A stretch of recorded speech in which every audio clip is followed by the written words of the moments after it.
कि तन से हमें वही काम करना चाहिए जो हमें गुरु हमें आज्ञा देते हैं, उपदेश करते हैं या जैसा भी फरमाते हैं। और गुरु हमें क्या उपदेश करते हैं, वो कहते हैं कि तन से तुम वो काम करो कि जिससे काम के करने से तुम्हारा भी हित हो और उस काम का जो भी परिणाम हो वो सबके लिए सुखदायी हो, किसी को भी वो किसी रूप में कष्ट ना दे। सेवा जितनी भी की जाती है सबसे पहले तन की सेवा का नंबर आता है। संतों के दरबार में अगर तन से सेवा की जाए तो उसका 1000 गुना फायदा मिलता है।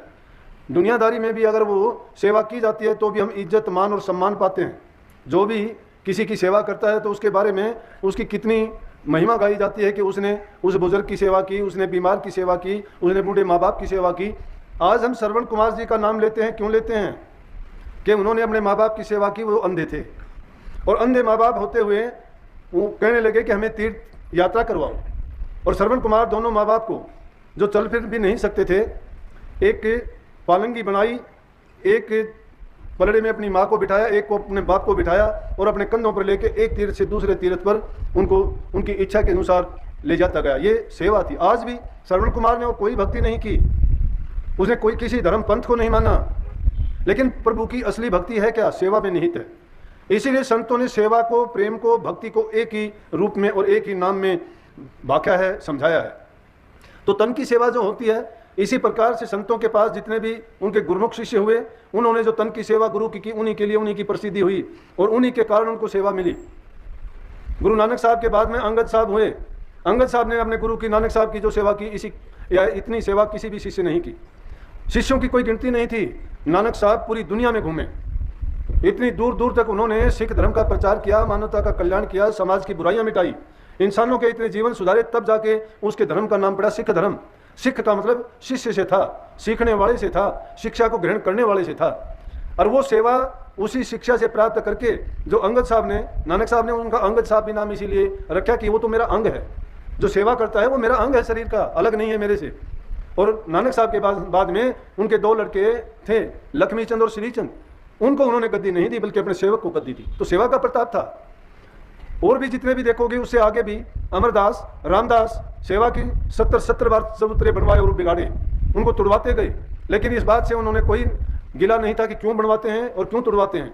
उन्होंने सेवक बन के यही माना कि जो गुरु हमें इजाज़त देते हैं, जो हमें हुक्म देते हैं, हमारे लिए वही सब कुछ है, वही हमारी भक्ति है, वही हमारे लिए उपदेश है, वही हमारे लिए ज्ञान है, वही हमारे लिए करनी है। शिष्य को अगर ये बात समझ में आ जाती है कि गुरु का वचन किस तरह से मानना है, वो भक्ति के स्वरूप को समझता है, नहीं तो भक्ति के लाभ से वो वंचित ही रहता है, चाहे लाख कोशिश करो, क्योंकि चतुराइयां नहीं चलती इस मार्ग में। तो पहली सेवा जो बताई वो कहते हैं कि तन, मन और धन गुरु के अर्पण इसलिए करने पड़ते हैं। तो गुरु महाराज उनको तन के बारे में समझाते हैं कि तन से कोई भी ऐसा बुरा काम ना करो जो किसी दूसरे को कष्ट दे, तुम्हारे लिए भी दुख का कारण बने, क्योंकि अगर तुम किसी को कष्ट दोगे, दुख दोगे, तो उसका परिणाम बुरा होगा। और बुरा परिणाम भोगने के लिए जो शरीर से किया है तो शरीर से भोगोगे, जबान से किया है तो जबान से भोगोगे, आंखों से कोई बुरा किया तो आंखों से भोगोगे, दिल से बुरा किया है तो दिल से। इसीलिए प्रारब्ध कर्म में जो हम जैसे कर्म करके आए हैं वैसा ही नतीजा इस जीवन में हमें मिलता है। पहले इंसान की प्रारब्ध बनती है, उसके बाद उसको अगला जन्म मिलता है। तो तन मन की जरूरत क्या है कि गुरु जो कहते हैं वो करना चाहिए। और गुरु हमें क्या बताते हैं कि तन की सेवा जो करोगे उससे तुम्हारी तन की पवित्रता होगी। सारे ग्रंथों ने यही आवाज दिया है कि तन पवित्र सेवा किए, कि तन की शुद्धताई, पवित्रताई किस चीज में होगी? सेवा करने से होगी। लेकिन सेवा भी किसकी करे? अगर सेवा, मैंने कहा कि दुनियादारों की सेवा करते हो तो इज्जत और मान सम्मान पाते हो। अगर संत और महापुरुषों की सेवा करते हो तो वो तुम्हारे जीवन को ऐसा सुधार देते हैं कि बिना किए हुए भी तुम्हारा भक्ति का मार्ग खुल जाता है।